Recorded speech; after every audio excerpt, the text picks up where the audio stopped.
Bonjour. Je vais vous lire une nouvelle écrite par le romancier et poète suisse Charles Ferdinand Ramu. Pour commencer, je vais d'abord vous parler un petit peu de son style.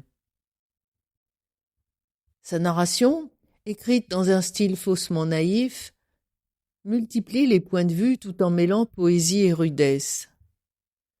Cette démarche confère donc à son œuvre un style très singulier. Parlons maintenant de l'histoire. L'histoire que je vais vous raconter se passe au bord d'un lac suisse, dans une époque étrange. Les poissons ont disparu. Un jeune pêcheur, Foileron, prétend avoir trouvé une solution en plongeant sa ligne dans les profondeurs du lac. Il remonte une créature gigantesque dont la vente déclenche une frénésie collective, le faisant passer pour un sauveur. Tandis que la ville sombre dans la convoitise et la violence, quelque chose commence à basculer. De la gloire à l'ignominie, il n'y a parfois qu'un pas. Le gros poisson du lac de Charles Ferdinand Ramu. Ce fut Foileron qui eut cette idée, et il y persista jusqu'au bout, quoique Lude, son associé, pût lui dire. Ce Foileron, c'en était un qui parlait bien et beaucoup, aimant les grands mots et les belles phrases. C'est basé, disait-il, sur la profondeur. Vous autres, vous vous imaginez peut-être que le fond du lac va à plat. Erreur. Alors, tous mes calculs sont basés là-dessus. Je me suis dit, pourquoi est-ce que tout le monde se plaint de ne plus rien prendre? Tu me répondras, c'est qu'il n'y a plus de poissons. Et c'est bien, en effet, ce que tout le monde répond. Mais on se trompe. J'ai réfléchi, vois-tu, plus que personne à la question. Il y a des nuits et des nuits que je ne dors pas, tant j'y réfléchis. À la fin des fins, j'ai trouvé. C'est basé sur la profondeur, recommençait-il. Il y a simplement que le poisson a peur, à cause de quoi il est descendu. Suppose qu'à chaque fois que tu risques de te prendre le pied dans un piège, que ferais-tu? Dis-moi un peu. Tu irais ailleurs, n'est-ce pas? Bon, les oiseaux, quand on les tracasse trop, qu'est-ce qu'ils font? Ils vont ailleurs. Bon, le gibier, la même chose. Eh bien, vois-tu, mon ami, le poisson, lui aussi, s'est dit « On n'est pas tranquille ici », et il est plus malin qu'on ne croit. Ils ont eu une réunion, ils ont décidé de s'en aller. Mais comme ils ne pouvaient s'en aller que dans une direction, si on peut dire, parce que guetter du côté d'en haut, c'est la direction d'en bas qu'ils ont prise. Car l'étonnant est bien que je suis seul à y avoir pensé. Sais-tu seulement quel fond il y a? Des 200 mètres, des 300 mètres, peut-être plus. Et ce qu'on appelle nos lignes de fond, à quelle profondeur vont-elles? Des profondeurs de rien du tout. Suppose que le poisson soit descendu à seulement 50 mètres et ait mis entre lui et nous cette épaisseur. Le voilà déjà à l'abri. Et peut-être que plus bas, il y en a tant qu'il fait bloc. Mais tu ne vas pas jusqu'au bloc. Et tu n'entames pas le bloc. C'est moi qui compte l'entamer, le premier. Après-demain, ma ligne sera prête. Lude, une fois de plus, haussait les épaules. Il tenait Foileron pour un fou. Toutefois, comme il y avait plus de 2 ans qu'ils pêchaient ensemble et comme ils avaient toujours fait bon ménage, il gardait pour lui ses réflexions. Une objection de temps en temps, c'était tout ce qu'il se permettait. Quelle longueur a-t-elle ta ligne? 2 kilomètres. Lude se pinçait la cuisse sous la table pour ne pas éclater de rire.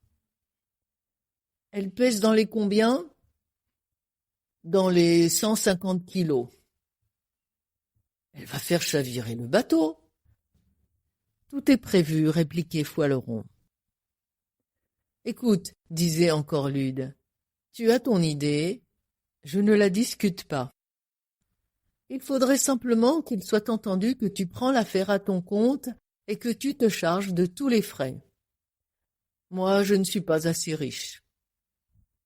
Entendu, disait Foileron. Tout ce que je te demanderai, c'est que tu rames le jour de l'essai. Lude avait consenti, heureux de n'avoir à payer que de sa personne. Il s'en repentit pourtant bien, ce certain lundi-là. On en vient à ce lundi. La ligne se trouva être prête. Mais quelle ligne! Il fallut 3 gamins pour porter le bâti de bois qui devait s'adapter au bordage. Et le câble même, on en vint à bout qu'en empruntant une charrette à bras. On devine les commentaires. Tout ce qui pouvait se tenir debout était aux fenêtres. Les femmes s'appelaient de porte en porte. Les hommes faisaient la haie le long des rues qui mènent au lac. Et les plaisanteries qu'il y eut, on les devine aussi sans peine, et de quelle sorte elles furent, et les éclats de rire qui accueillirent Foileron marchant derrière la charrette. Il les affrontait d'ailleurs sans broncher.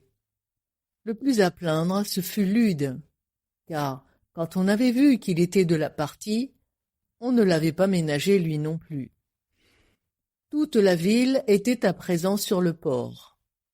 « Faut-il aller vous donner un coup de main ?» disaient les hommes. Les femmes se poussaient du coude, et les gamins encouragés ne se gênaient pas pour crier tout haut, sur une espèce d'air à eux, « Oh la ligne de Foileron! Oh la ligne de Foileron !» Foileron continuait d'être très calme, à peine s'il laissait paraître un peu de pâleur. Mais Lude, tout rouge, lui, ne savait plus ce qu'il faisait. Bien que la manœuvre ne fût certes pas difficile, Foileron avait mis son amour-propre à la mener à bonne fin sans autre secours que celui de Lude. Les quelques-uns qui s'étaient approchés, il les avait écartés du geste. « Prends d'un côté, avait-il dit à Lude, moi je prendrai de l'autre. » Et le malheureux Lude n'avait pas pu faire autrement, puisqu'il avait été convenu qu'il céderait. Ils eurent d'abord à faire glisser le bâti le long des glissoires. Après le bâti, la bobine, qui avait bien 4 pieds de tour. La passerelle faillit craquer, la péniche pencha, grinça. Lude serrait les dents. Il s'en manquait de peu qu'ils ne tombassent à l'eau l'un et l'autre. Et le bâti finalement en place, la bobine fixée dessus, on vit que la péniche enfonçait tellement que l'eau venait jusqu'au plat-bord. Et les plaisanteries pendant ce temps allaient bon train. « Attention, leur criait-on, ôtez vos bottes, ou bien peut-être qu'il vaudrait mieux mettre à l'eau le bateau de sauvetage. On ne sait jamais ce qu'il peut arriver. » N'empêche qu'ils avaient démarré. Lude ramait. Un grand soleil donnant de côté sur le lac leur envoyait en pleine figure son reflet qui était brûlant comme une plaque de tôle rougie au feu. Dès le 3e coup de rame, Lude ruisselait de sueur. Et il jurait entre ses dents. Foileron, accroupi à l'arrière du bateau, disparaissait sous son engin qu'il était en train d'amorcer. Mais Lude, qui ramait, faisait toujours face à la rive, servant de point de mire à tous les regards. C'était le poids de cet engin, c'était le poids de Foileron, son propre poids, le poids peut-être aussi de sa mauvaise humeur. Il suait, il soufflait. Malheur. Et cependant, Foileron, tout occupé qu'il était de sa ligne, ne semblait même pas s'apercevoir de sa présence.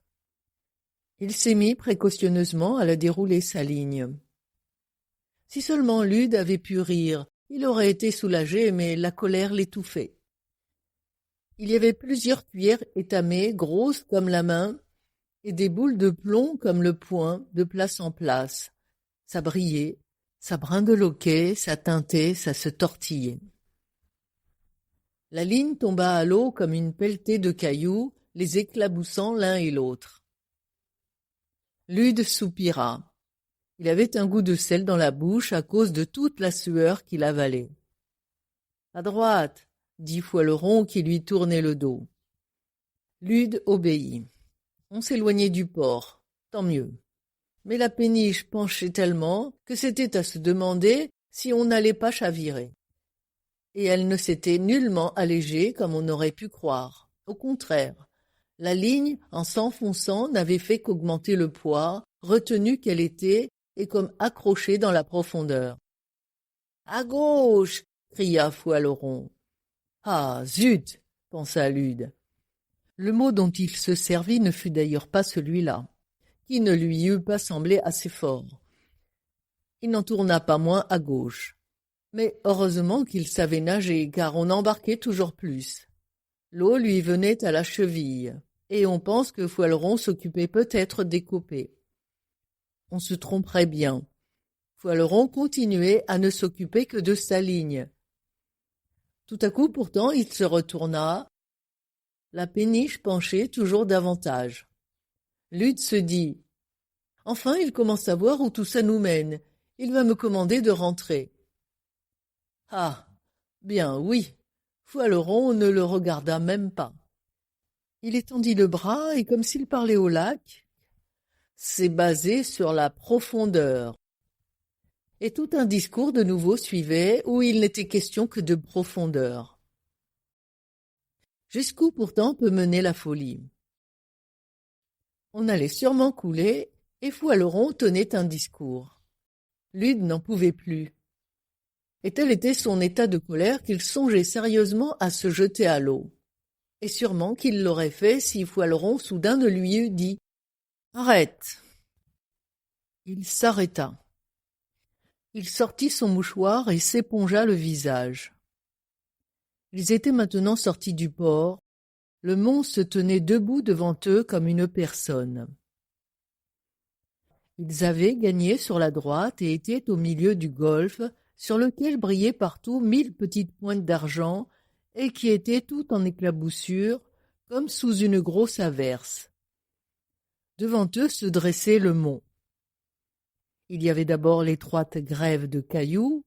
Tout de suite après commençaient les murs qui portent les vignes, se superposant l'un à l'autre. Et Lude, d'abord soulagé, se sentit tout à coup repris par son malaise, car plus qu'il ne regardait, il se sentait regardé. Il ne servait à rien d'avoir quitté le port. Le port ne le regardait plus, mais c'était le mont qui le regardait.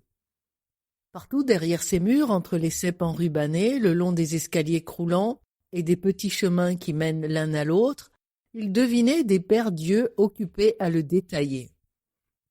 Il est vrai qu'il ne ramait plus, mais le temps ne lui en semblait que plus long et sa situation plus insupportable. Il finit par perdre patience. « Est-elle au fond, oui ou non ?» « Elle descend toujours, » dit Foualeron d'une voix douce. Ça descendait toujours. Ça descendit pendant au moins 1 heure encore. On entendit sonner 9 heures, puis 10 heures. Ça descendait. Foualeron ne quittait pas de l'œil son fameux flotteur qui ne se redressait toujours pas. Et le pis était qu'à mesure que la ligne descendait, ou était censée descendre, le bateau, lui, se dégageait très sensiblement, l'avant déjà presque entièrement sorti de l'eau, de telle façon que Lude n'allait plus avoir le moindre prétexte de se sauver à la nage comme il y avait un instant songé. Rien à faire qu'à attendre. Il demandait « Ça ne mord pas ?» Foualeron. « Elle descend toujours. » Et lui, méchamment alors « Et à présent, ça va-t-il mordre ?» Mais Foualeron, sans changer de voix, attend qu'elle soit descendue. Lude finit par perdre la notion des choses, comme quand on s'évanouit. Et c'est ainsi qu'il ne sut pas combien de temps s'était passé encore, quand brusquement Foualeron cria « Ça y est !» Il tressaillit. Il vit que Foualeron était debout, lui montrant du doigt le flotteur qui maintenant reposait à plat sur l'eau lisse. Il éclata de rire, c'était plus fort que lui. Ah, quelle pêche! Quelle pêche! Et ce rire nerveux venait, et lui se tordait, se renversait, se pliait en deux. Poileron, je te félicite, je te... C'est sur ce mot qu'il fut interrompu. Mais il faut laisser ici la parole aux témoins, sans quoi on pourrait croire qu'on raconte une histoire. Les premiers furent ceux des vignes, car Lude avait bien deviné. Les vignes de haut en bas étaient garnies de gens qui n'avaient pas perdu un instant le bateau de vue. Il s'est mis tout à coup à filer par l'arrière droit du côté de la Savoie, avec une vitesse, comme s'il était attelé à un canot à moteur, tiré par le canot, l'arrière s'enfonçant dans un paquet d'écume, même qu'il a tourné si court au moment même qu'il est parti, qu'on l'a cru d'abord chavirer. En un rien de temps, on ne l'a plus vu. Pourtant, point de moteur, ni rien, on a dû avoir la berlue. Mais ceux dont le témoignage importe le plus furent les gens des barques et les carriers des Meilleries, lequel village, comme on sait, est situé sur l'autre rive du lac. Ils disaient « C'est effrayant ce qu'ils sont venus vite. On n'a pas eu le temps de se demander ce que ça pouvait bien être qu'ils étaient déjà là. Il faisait une grosse écume. Ils venaient droit contre le port et on se disait « Ils vont tout casser !» Heureusement qu'à environ 100 mètres de la rive, ils ont viré et ça s'en est retourné d'où ça a été venu. Il faut dire que ça semblait être déjà un peu fatigué. Comme si le moteur manquait de benzine, à supposer qu'il y ait eu un moteur. Mais sans cela, qu'est-ce que ça pouvait bien être? C'est ce qu'on se demande encore à présent, et on ne voit pas. On ne voit pas. Il y avait de nouveau quelques hommes sur le port. Ils aperçurent au large le bateau qui s'en venait dans leur direction. Ils mirent la main sur leurs yeux, ils dirent « Mais c'est le bateau de Foileron! On va rire !» Et, s'appelant l'un l'autre, ils furent bientôt 10 ou 12, et tous ensemble, ils regardaient. Ça ne marchait plus si vite, en effet. Ça s'en venait tranquillement, bien qu'à une bonne allure encore. Mais la grande surprise fut de voir que ni Foileron ni Lude n'étaient aux rames. Malgré quoi, donc, le bateau allait son train, fendant bravement l'eau de l'arrière. Ils ouvrirent la bouche toute grande. Foileron les avait aperçus de son côté, il ôta son grand chapeau de jonc et se mit à l'agiter au-dessus de sa tête. Ils commencèrent à se douter qu'il se passait quelque chose d'extraordinaire. Ils descendirent sur la grève. À ce moment, le bateau s'arrêta. Il n'était plus d'ailleurs qu'à une assez faible distance. Et Foileron, recommençant ses gestes, leur faisait signe de venir les chercher. Il mit ses mains en porte-voix. « Arrivez-vous, il n'en peut plus !» Triomphe de cette arrivée. Voilà donc les hommes du port qui étaient sautés dans les bateaux amarrés là et étaient venus. Ils étaient là dans 5 bateaux, entrées magnifiques, et derrière, remorqués, des cordes nouées à l'avant, seuls, pompeusement seuls, suivaient l'autre bateau enfonçant sous le poids, et Foileron et Lude, bons amis de nouveau, debout dedans, les bras croisés, donnant de temps en temps un ordre. Cependant, la nouvelle s'était rapidement répandue. La cloche de midi qui sonnait justement semblait les saluer comme pour un prince en visite ou des grands de ce monde. Toute la ville accourait. Les bateaux furent tirés sur le plan incliné, puis celui de Foileron, puis ceux qui traînaient à l'arrière. Et là fut le grand travail, mais les bras ne manquaient plus. Ils s'y mirent une 50aine. Par bonheur, le câble dont ils se servirent était solide.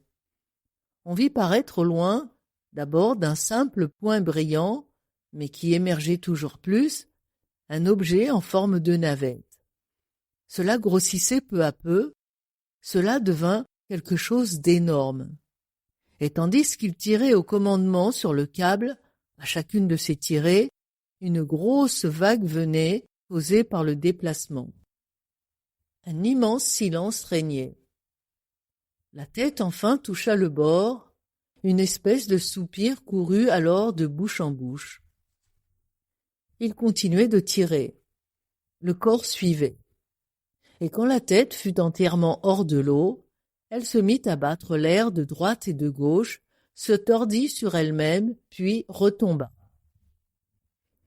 Alors la chose ne traîna plus et tout le corps fut amené, en sorte qu'on put constater qu'il mesurait près de 10 mètres de long sur 5 de circonférence. Une sorte de poisson comme personne n'en avait jamais vu. Une énorme tête renflée et formant museau dans le bout, la gueule ouverte montrant de longues dents pareilles à des aiguilles à tricoter, des yeux grands ouverts comme des assiettes, et le dos singulièrement épineux, hérissé, et comme taillé au couteau. Les nageoires semblaient des mains tellement elles étaient déliées et souples. On expliquait par là la singulière vitesse de la bête. Mais le plus surprenant encore était sa couleur qui variait, suivant l'éclairage et les reflets, du rose au blanc et du blanc à l'argent, mais était surtout rose et n'était que rose dans l'ombre, la peau mal recouverte de petites écailles molles, si bien qu'on pensait à un grand corps de femme nue. L'opération avait pris du temps. Il était près d'1 heure. Personne ne pensait pourtant à aller manger. Et Fouelleron était maintenant un grand homme. On ne lui parlait plus que chapeau bas. On venait, on lui serrait la main, on le félicitait au nom de la ville, on lui avait apporté des fleurs. Il prit assez dédaigneusement ses bouquets, et il les tenait appliqués contre lui de la main gauche, la droite étant très occupée. « Je vous remercie, disait-il, mais voyez-vous, j'étais sûr de mon coup. Tout ça, c'est basé sur la profondeur. » Phrase qui ne faisait plus rire personne. Au contraire, on hochait respectueusement la tête. Tout de suite, le crieur public avait été envoyé par la ville aux fins d'annoncer la mise en vente d'environ 400 kilos de belle chair de poisson. Un poisson, disait l'avis, dont l'espèce est inconnue, mais selon les dires de l'expert, d'une extrême délicatesse et recommandé aux amateurs. De son côté, le téléphone fonctionnait. La nouvelle avait été communiquée aux journaux, les rédacteurs annonçaient leur arrivée. Et le directeur du musée d'histoire naturelle venait de faire savoir l'intention où il était d'acheter pour sa collection la carcasse de la bête. Tout de même, les gens finirent par avoir faim. Fouelleron avait profité du premier moment de répit pour aller mettre ses habits de dimanche, désirant paraître à son avantage devant les visiteurs de marque qu'on attendait dans l'après-midi. Comme il arrivait devant sa maison, on l'appela. C'était Lude. Lude l'avait suivi sans qu'il s'en fût douté. « Fouelleron, dit-il, je me suis trompé. » Et il s'approchait tête basse. « C'est vrai, reprit-il, je le reconnais. Je n'ai pas eu une bonne opinion de toi. Je ne croyais pas à ton invention. Je trouvais que tu parlais trop. Mais cette ligne, tu comprends, on n'avait jamais rien vu de pareil. Et puis, que c'était pénible. On n'est pas aussi intelligent que toi, alors il faut que tu me pardonnes. Voyons, Fouelleron, tu n'es pas fâché? Fouelleron secoua la tête. Ah, je savais bien, dit Lude, et il respira fortement. Je me suis tout de suite dit, Fouelleron est un trop bon ami pour prendre mal ces choses-là, parbleu. Des vieux amis comme nous, tu es le seul qui me comprenne. Alors, sais-tu quoi? Cet argent, tu veux bien? On va le partager. Quel argent? Dit Fouelleron. L'argent des enchères, dit Lude. Quel argent veux-tu que ce soit? Mais il n'alla pas plus loin. Poileron l'avait regardé, le regarda un instant encore fixement, et avec son même air calme, mais un air peu encourageant vu le ton que Lude avait pris. « Je ne comprends pas bien, dit-il. Ne s'était-on pas arrangé ?»« C'est vrai, répondit Lude, seulement je ne croyais pas. »« Trop commode, dit Poileron. C'est moi qui débourserai, toi tu n'aurais qu'à empocher. »« C'est que c'est moi qui ai ramé. Voyons, Poileron, sois raisonnable. » L'autre haussa les épaules et le planta là.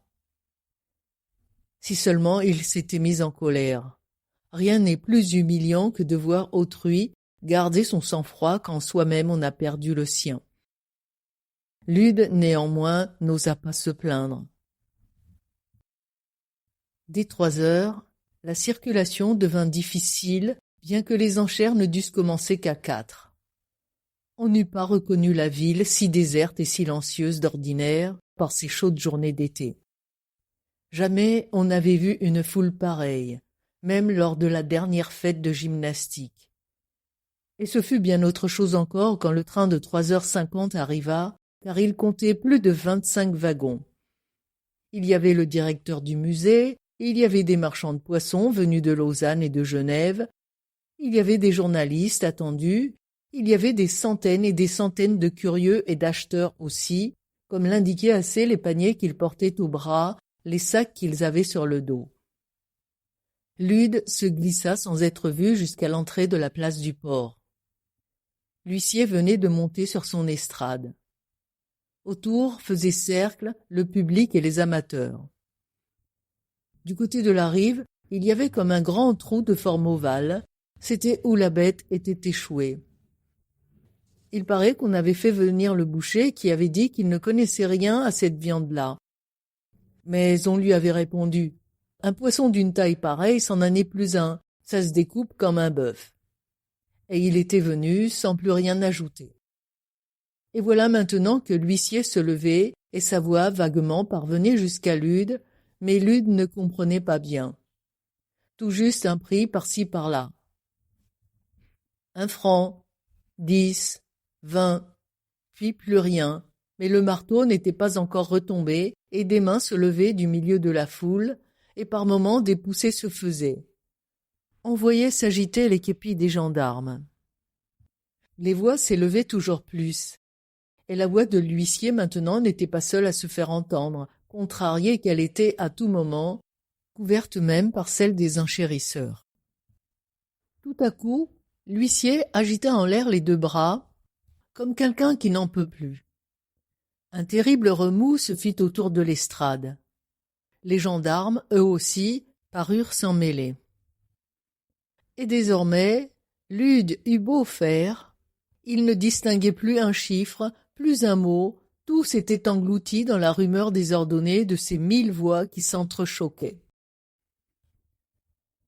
À peine 1 minute ou 2 s'était écoulée qu'une main s'abattit sur son épaule, une voix dit « Voilà l'associé. Bonne idée d'être venu. » Et il reconnut ses collègues du port. Une autre voix disait déjà « As-tu un sac pour les écus ?» Une autre encore « Il te faudrait plutôt une charrette. C'est que ça monte. » Et ainsi, houspillé, bousculé, secoué, le pauvre Lude connut son sort. Et tandis que ça montait de plus en plus, comme avait dit l'autre, lui descendait de plus en plus dans l'estime générale. Ça allait maintenant jusqu'à de la pitié. Mon pauvre Lude, à quoi as-tu pensé? Tu as cru être le plus malin, mon pauvre Lude. Et certes, il ne fut pas brillant. Il ne répliquait rien, il se laissait faire, il ne se débattait même pas. Tous en voulaient de ce poisson, même les méfiants, même les dédaigneux, même ceux qui disaient en haussant les épaules « Sait-on ce que c'est que cette baleine ?» Et ceux-là furent punis comme il arrive toujours, par où ils avaient péché. C'est-à-dire qu'ayant hésité et étant venus les derniers, ils eurent à payer bien plus cher que les autres tout en étant moins bien servis. Comme Lude, ils avaient manqué de foi, et c'est la foi qui sauve. Toute espèce de bruit s'était mise à circuler. On racontait qu'un des marchands de poissons avait acheté à lui tout seul toute la partie d'arrière de la bête. Il y aurait un grand article dans le principal journal du pays, le rédacteur était justement en train de le télégraphier. Foileron devenait célèbre. Et, outre cela, disait-on, il risque bien de faire fortune. Ces histoires, bien entendu, Lude n'en perdait pas un mot. Ça ronflait tout autour de lui, ça bourdonnait à ses oreilles. On continuait de le bousculer, de l'interpeller, on n'en finissait plus de rire à ses dépens. Cependant, les enchères s'achevaient en bagarre, les derniers amateurs se disputant à coups de poing les vagues morceaux qui restaient, mais dont ils voulaient à tout prix. Et le gendarme avait bien de la peine à défendre la carcasse contre ce furieux assaut. Mais tout à coup, des cris s'élevèrent sur la place. On portait Foileron en triomphe. Cela fit diversion. 2 fois, il fit le tour des spectateurs au milieu des acclamations. Foileron connut toutes les gloires, Lude tous les accablements. L'homme ne se montre tout entier que dans des moments de crise. Lude n'avait été d'abord que plaisanté, il finit par être insulté.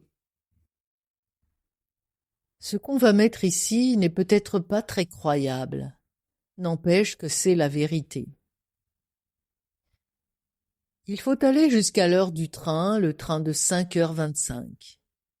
Il emporta les marchands, leurs emplettes, les journalistes, une bonne partie du public, tout un chargement de filets, de sacs, de paniers. À ce moment, les femmes rentrèrent chez elles, ayant à préparer le repas du soir. Le premier qui manifesta son sentiment fut le directeur du musée. Il cherchait partout Foileron, accompagné de l'agent de police. Il disait « Je me refuse absolument à prendre livraison d'une marchandise dans cet état. Venez voir. » On alla voir. Horreur! À peine mise à nu, la carcasse était entrée en décomposition, les arêtes devenues une sorte de gelée brune, la tête aplatie sur elle-même comme un vol au vent crevé, et une brise empestée flottait maintenant sur le port. Tout le monde se mit à crier. « Jetez-moi ça à l'eau! Brûlez-moi ça !» On avait peur des épidémies. Mais d'autres cris déjà se faisaient entendre, venant de la ville. C'étaient les femmes en train de préparer le souper. Et elles sortaient de chez elles se serrant le nez. « Mon Dieu, c'est du poison !» Et elles s'appelaient l'une l'autre. Cette chair, sitôt mise dans la marmite, avait jeté un bouillon noir. Une âcre amertume s'était répandue dans les cuisines. On n'y pouvait plus tenir. Et à ces premiers cris, d'autres bientôt répondirent. « On a été volé! On a été volé !» Foileron était en train de boire dans le meilleur café de la ville où ses admirateurs, désireux de faire bien les choses, l'avaient installé dans une salle du premier étage, ordinairement fermée, mais qu'ils avaient fait ouvrir à son intention. Et l'ayant assis au haut bout de la table, l'entourait, le félicitait, buvait à sa santé, échangeait des discours. Ils se turent soudain et devinrent tout pâles. Maintenant, il s'était levé et Foileron s'était levé. Voilà qu'il s'était approché de lui pour lui dire « Le mieux est de vous en aller. » En même temps, il lui tournait le dos. Quelque chose en lui s'écroula et lui aussi devint tout pâle. Il se jeta dans l'escalier. Le malheur voulut qu'on le vît sortir. Alors, tous ceux qui étaient dans la rue se mirent à lui courir après. « Rendez l'argent !» lui criait-on, « rendez l'argent !» Et on se précipitait à sa poursuite tandis qu'il courait de toutes ses forces, mais on allait aussi vite que lui, particulièrement les femmes, quoique peu lestes de nature, mais une fureur les éprenait. Juste s'il eut le temps de se glisser chez lui, de fermer sa porte à clé, de pousser devant une grosse armoire. L'émeute battait déjà les murs de sa maison. « Voleurs, empoisonneurs, rendez l'argent !» criait-on. Et comme il ne se montrait pas, la colère de tous ne faisait qu'augmenter en même temps que les cris redoublaient. Il ne s'était même pas assis et demeurait debout, adossé à l'armoire qui était elle-même adossée à la porte, incapable qu'il semblait être de se décider à quoi que ce fût. L'argent, d'ailleurs, il ne l'avait pas, l'huissier n'ayant pas encore bouclé ses comptes. Et il restait là, ne sachant que faire, tremblant de tout son long corps maigre, comme un fétu dans le vent. C'est à se demander comment tout cela eût fini si l'huissier, par bonheur, n'eût été homme avisé. À peine prévenu qu'il était déjà là. Et tel était le discrédit dans lequel Foualeron était déjà tombé qu'il n'hésita pas à prendre un parti qui l'eût fait reculer en toute autre occasion. Il se décida à rendre l'argent. Il n'eut qu'à l'annoncer pour que le tumulte prît fin. « Pas d'erreur à craindre. Ma comptabilité est en règle. Rentrez seulement chez vous. » La foule s'écoula. Foualeron commença à reprendre ses sens. Telle était son émotion qu'il eut juste la force de se traîner jusqu'à son lit. Il espérait pouvoir dormir. Seulement, à l'instant que ses yeux se fermaient, une voix au loin retentit et le silence en fut de nouveau déchiré. Hélas! Cette voix, il l'avait reconnue. Lude savait tout. Lude se vengeait. Toute une bande l'accompagnait, et précisément la bande de ceux qui s'étaient le plus moqués de lui l'après-midi, mais qui, à présent, l'excitaient. Et il n'y avait guère de chance qu'il se calmât de sitôt. Qui avait raison tout de même, Foualeron? Foualeron, vieux fou! Et il continuait, on devine dans quel sens et dans quels termes, et pas les plus choisis, ni les moins forts, comme on peut croire, qui durèrent jusqu'au matin. Ils entonnaient des chansons, il faut dire qu'ils étaient ivres. Et Foualeron avait beau se blottir sous ses draps et se boucher les oreilles, minuit avait depuis longtemps sonné au clocher de l'hôtel de ville, qu'il entendait toujours venir le rire terrible de Lude, auquel le rire de ceux qui l'accompagnaient répondait avec complaisance, parce que Lude, l'ayant détrôné, était devenu à son tour une espèce de grand homme, ayant ses flatteurs et ses courtisans.